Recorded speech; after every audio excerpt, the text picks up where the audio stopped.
Hey everybody, ronarray here, and my build progression with Dual Smite Slayer went pretty great this league.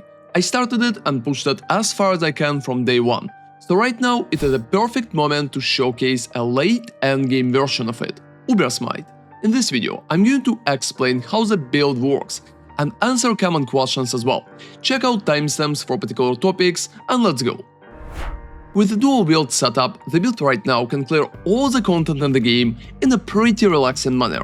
Have very solid defenses with 65% attack and 63% spell block, capped suppress, fortify, perma 8 endurance charges, and approximately 60% evasion together with some armor. On top of all of it, it can also reach up to 250 millions of conditional DPS, mostly due to amazing Doriani interaction with the Merc, which can currently give our enemies minus almost 200 lightning resistance, and a combination of other uniques that we can currently use. The downside, only the idea that we need to control both Merc and our own position to maximize the DPS and make sure our bonuses applied properly. However, even without perfect positioning, it's very comfortable to play the build itself, so in the most basic situation, except maybe Uber bosses, you can just run all enemies through without stopping for a second, like when you're clearing tier 17s. But what making our DPS so great? And first off, it's a smite double hit. So when you're staying a little not too close but not too far in a pretty proper position, you're going to hit it with your smite twice. That way, almost all smite builds are calculating their damage twice if your position is proper. So try to stand about 3-4 meters approximately from the enemy when you're still hitting it, and you can see 2 lightning beams on top of the enemy. However, keep in mind that if you're using the Savior Legion Sword and your reflections are going to hit enemies too, you will probably need to see at least 3 lightning beams for that. Smite double hit right now is a very important technique that will help you significantly with single target, so keep in mind that you always will need to apply it against bosses. And another interesting question is pretty much charges. In the current version of the build, we are running Arn's Anguish, so getting additional brutal charges together with endurance charges, Frnzy and power charges is pretty important. So the very common question is where the charges coming from. First off, it's Frnzy charges. We're receiving Frnzy charges mostly from Sword Mastery, 8% chance to gain a Frnzy charge when you hit a unique enemy. And we're also receiving Frnzy charges when we are killing enemies, because of the Disciple of the Slaughter. Since we have a pretty nice mastery, which is Charge Mastery for increased charge duration, you should have a pretty nice uptime of those. And on top of it, we also have a Swagger, which giving us 25% chance to gain a Frnzy charge when you block. And since we're blocking pretty consistently, in almost all situations you should be capped or very close to capped in terms of Frnzy charges. Next question is endurance charges by itself. So for endurance charges, we're just going to use Relicash Impatience boots. That way you will always have like counts as having maximum number of endurance charges and your defenses will be pretty solid. Power charges are pretty much coming from Assassin's Mark. It gives 5% of chance to grant a power charge when hit from enemy. So that's a very nice bonus, and when you're hitting bosses very consistently, you're going to have like 2 or 3 power charges almost all the time. And the next step is pretty much brutal charges from Arn's Anguish. That question is a little tricky. So generally, most of the time we should just generate the charges from Disciple of Unyielding. That way we will have 8% chance to gain endurance charge on kill, and instead of endurance charges we are going to receive brutal charges for Arn's Anguish, because we already have endurance with Relicash too. However, at bosses that situation is a little harder.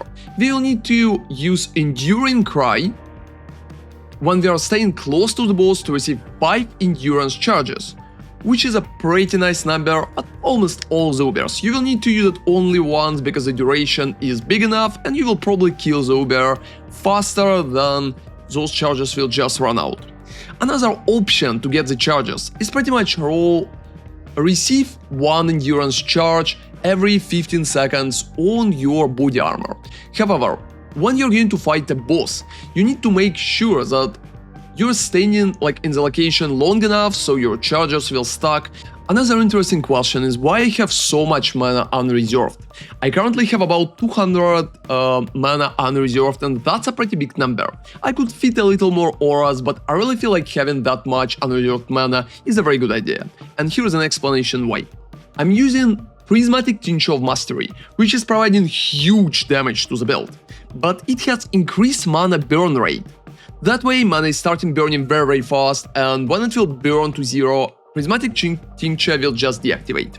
You can cover it with Leech, however, I feel like when I have more mana, I have a better uptime for Tincture.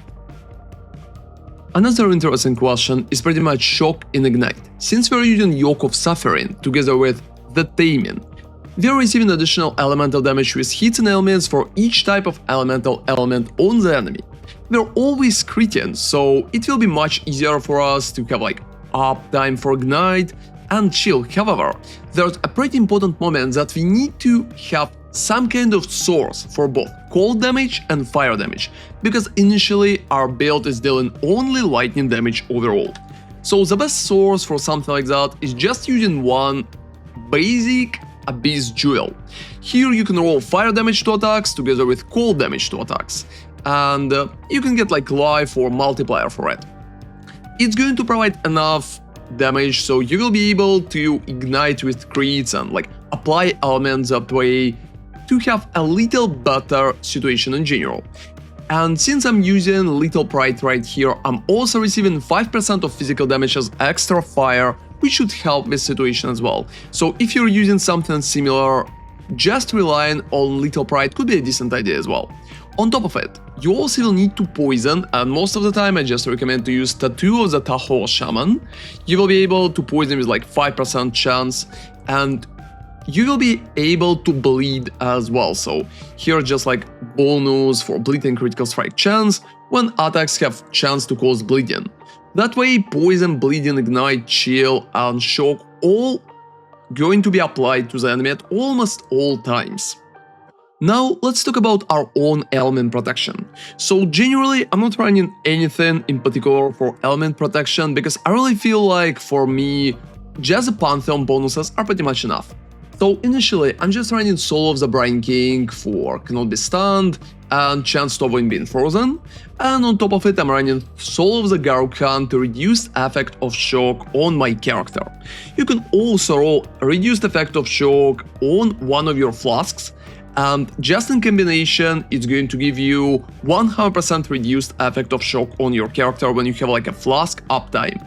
So running Surgeon Flask, for example, with such bonus of Soul of the Garukhan is going to negate shock completely. For the chill you can also get like a Capture Glaze for reduced effect of chill on you, so the only bad thing that left is pretty much Ignite itself. It usually not really bothers me that much, but if you feel like Ignite is a big issue for you, you can roll a Life Flask, which are going to just clear you from Ignite if it's still an issue. Another interesting question is pretty much how to deal with the Reflect. So initially, to avoid Elemental Reflect, I recommend to run Awakened Elemental Damage with Attack Support. It's currently pretty expensive, but it's going to protect you against Elemental Damage Reflect. And your physical damage cannot be reflected because of the Bane of Legends cannot take reflected physical damage. That way, you will be able to run any kind of reflected maps. And the only question stays is how to make sure that your Lip Slam is not killing you in those maps. So for that, I recommend to run Brutality support together with Lip Slam, because that way your Lip Slam is going to deal only physical damage, and physical damage can be reflected. So another important moment here is Merc by itself. So for the Merc, you will need to use Doriani's Prototype, which is going to lead your Merc to have minus 192 lightning resistance with a proper ring. So I'm just running 2 basic rings like that. So with Doriani Prototype, your Merc is going to lower the resistance of the enemies around it. I recommend to run Kineticist because that way you will be able to utilize Haste, which is practically a very strong and pretty nice aura. And I'm also running Eclipse Solaris for nearby enemies are blinded, because that's a pretty nice bonus too. I have a separate video about the Merc setup, you can check it out if you're interested, it's probably going to be in the description. And running Dawnbreaker here is making sure your Merc is not dying that often with Doriani. So, another important moment is how to make sure your Merc is staying at any particular place which you need it to be. So generally, when I'm running with my Merc, I'm always using order to me to reposition the Merc, because otherwise the Merc could be, as you can see, a little too far from me right now. So look, I'm clicking one button and it's moving closer to me again. Sometimes it's going to run off after it, sometimes it's going to stay in the position. However, make sure that you have Merc as close to your single target as possible to make sure that you are dealing the maximum of the damage. Our damage is pretty conditional, because if the Merc is running too far, unfortunately we're losing a big chunk of damage right here and you will need to reposition your Merc back. Also, if your Merc is dying, you're going to lose a pretty big chunk of damage as well, so make sure it's surviving just fine in the most situations. Because right here, the big percent of our damage is heavily Merc reliant. And without the Merc at all, we will be able to reach about 100 million DPS, which is pretty nice but not that amazing, as the numbers that we can reach with Merc, which providing both like Doriani bonuses and Pericles 2 bonuses. Now, let's talk about the items that we are currently using in the build, and I'm going to explain like which are most important, which is less important. So one of the most important items here is Yoke of Suffering. It's going to provide a huge damage bonus based on ailments, as I already mentioned, so make sure that you have sources to like chill, ignite, poison, and stuff like that. Getting Yoke is very important right here, so make sure you're getting at least like 9 to 10% of damage, and it's going to increase your damage significantly. On top of it, we're also using the Taming. Perfectly, you need to have like 48% of increased elemental damage with the Taming, which is pretty nice by itself. After it, we're also using Relic Cash for defenses, as I already mentioned. Just make sure that you're buying the Relic Cash for endurance charges and not other type of charges here. We're also using Arn's Anguish, and here's a pretty important part. I think getting the corrupted version with plus to all elemental resistance is pretty important, because it's going to help you to balance your elemental resistance in general. You can also run the same build with the Mage Blood, but just replacing Arns with the Mage Blood and running flasks for additional resistances too, if you want to do that. So another important part here is Admiral Arrogance. Admiral Arrogance is providing crazy bonus damage because of +3 of all melee skill gems. On top of it, it also has like attack speed and helping significantly to maximize the bonuses of our rage. So we almost always will have like a capped rage because of the bonus. If you can get one with +1 maximum to Frnzy charges, it's going to be amazing. However, right now it could feel a little too expensive, it could be like 60 divines approximately, so if it costs too much for you, just run normal Admiral's Arrogance and you will be absolutely fine without Frnzy charge. The next step is the ring that I'm using, so for the ring I'm just running a basic version with a lot of STR, intelligence, some life, resistances and minus mana for non-channeling skills that have like less mana cost. Getting chaos here is pretty nice too, but you don't need to over-focus on that. As the weapons, I'm running Paradoxica with dexterity and intelligence, attack speed and elemental penetration, which is pretty nice. You can get quality does not increase physical damage and increase attack speed per quality from your Harvest Craft. And as the second weapon, I'm still running the Savior, because I believe that Savior currently provides a lot of quality of life. It's mostly here, so reflections will run around, they will kill enemies when you're like not hitting them and repositioning, and I really feel like having reflections around feeling pretty great. However, Savior could be a little too expensive, it's been jumping to up to 100 divines and it's definitely not cost 100. So in that case, if you're not sure about the Saviors, like not enough of them on the market, you can go with the basic rare one-handed swords or something like that. Try to get as much DPS as possible, together with attack speed, critical strike chance and global critical strike multiplier. That's pretty much what you're aiming for when you're trying to replace the Savior. However, when the prices drop, I still think that Savior worth it, mostly for quality of life it can provide. And talking about the helmet here, nothing changed, it's pretty much suppress, intelligence, some accuracy together with life.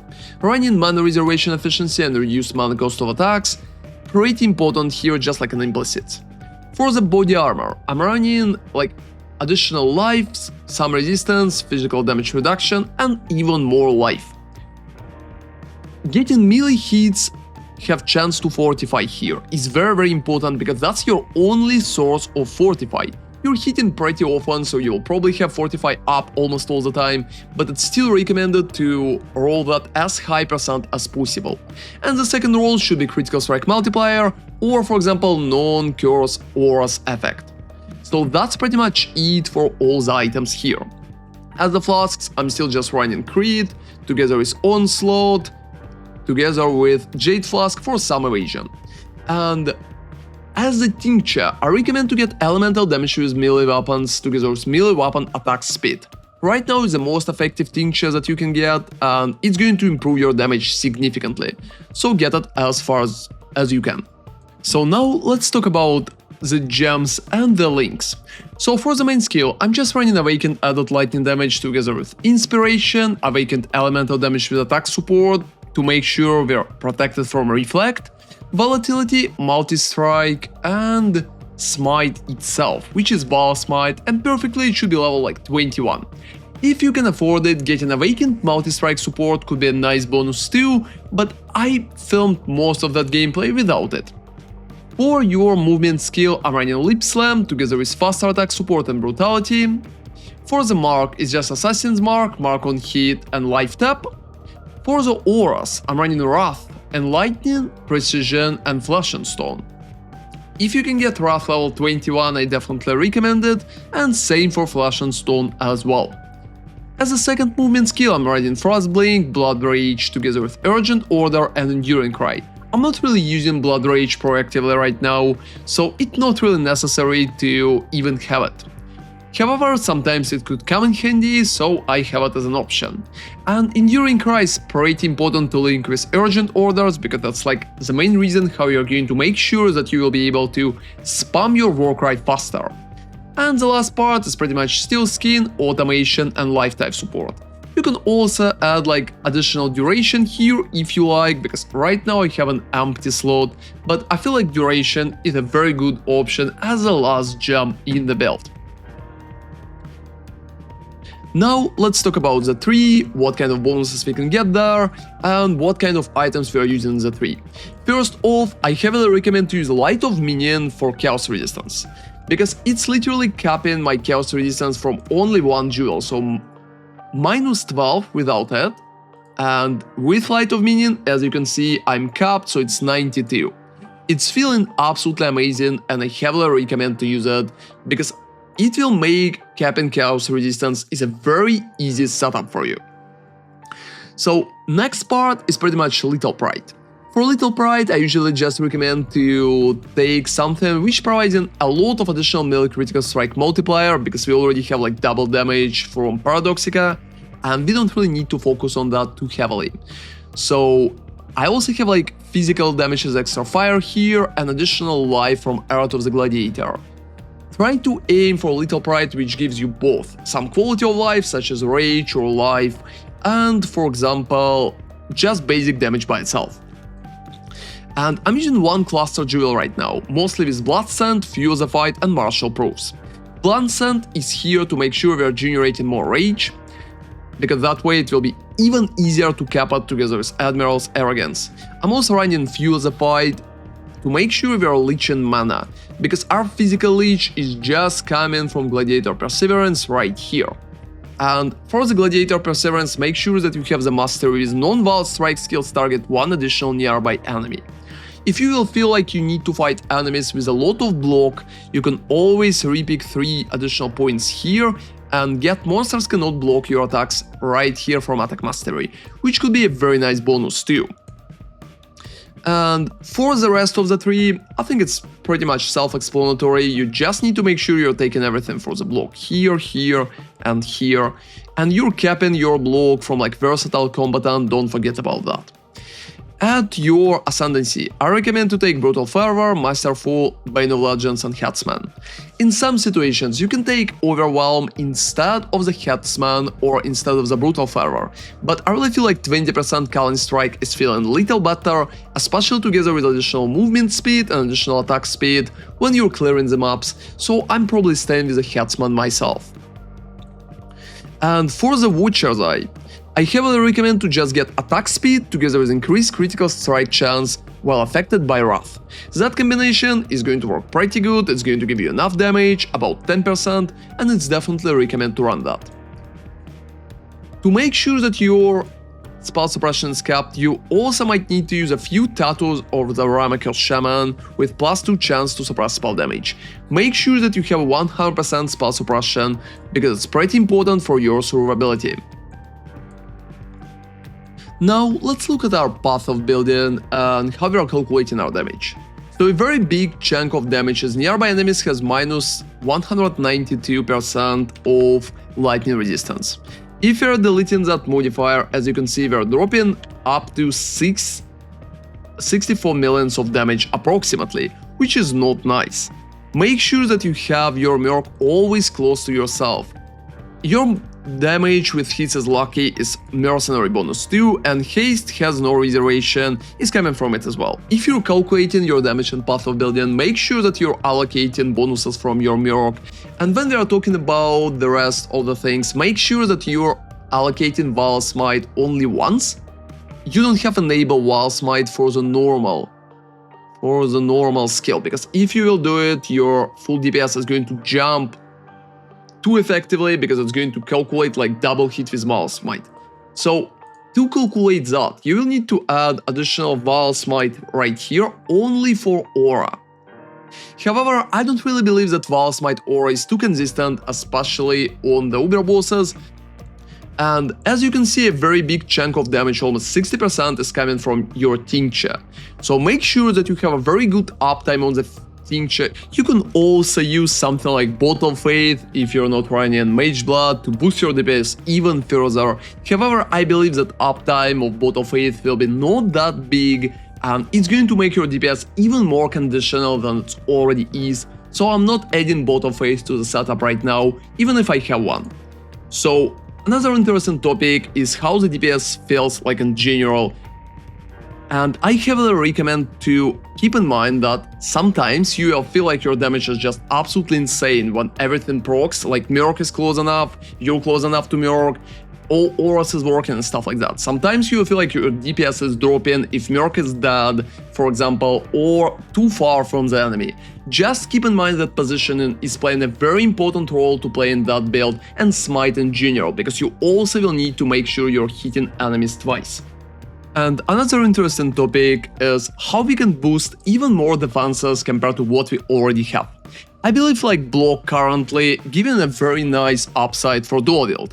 However, I believe you can get even more defenses if you're ready to lose some DPS. So first off, you can replace all 3 flasks that you currently have to just elemental flasks to get more maximum resistances. They will have a proper uptime, at least in the maps, and can give you more elemental max hit. If you're ready to lose some additional damage, you can also drop Wrath completely, allocate about 3 points right here for Leader of the Pack, get increased mana reservation efficiency right there, and just run 3 Purity Auras, so Purity of Lightning, Purity of Fire and Purity of Cold. That way you will be able to improve your max hit even more, because you're going to get like more Fire, Cold and Lightning maximum resistance. So if you feel like it's necessary for you, feel free to do that. I also recommend like on a higher level to get prevent 3% of suppressed spell damage right here from Mastery, because I believe like it's worth it. So that's been my Uber Smite Slayer build. Hope you enjoy that journey. Maybe I will do a few little small updates and will just add like new POBs to the description right here in that video. But I think right now it's very close to reaching its pinnacle form. Thank you very much for watching and see you next time. ronarray out.